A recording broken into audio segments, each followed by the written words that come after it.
dizlerimde derman. Vaat ki kalmadı dizlerimde derman. Gel vur mızrabını kalbimi söylet, vuruma namelerini dinlet. Bu gönlüme geleceğini vaat et, vaat et ki kalmadı dizlerimde derman. Vaat et ki kalmadı dizlerimde derman.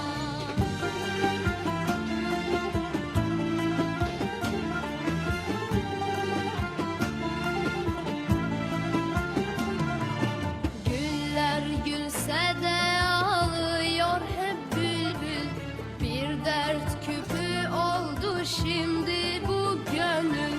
Güller gülse de ağlıyor hep bülbül.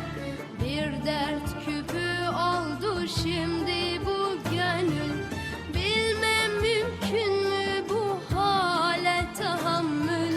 Ruhumda ah uzar, dilimde figan. Bilmem mümkün mü bu hale tahammül. Ruhumda ah uzar, dilimde figan.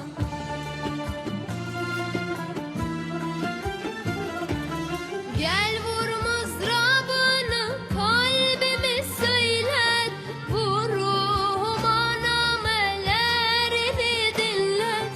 Bu gönlüme geleceğini vaat et, vaat et ki kalmadı dizlerimde derman. Vaat et ki kalmadı dizlerimde derman. Bilirsin gayri imdad edecek yok, gönlümü dertten azat edecek yok. Kıtmiri başka abad edecek yok.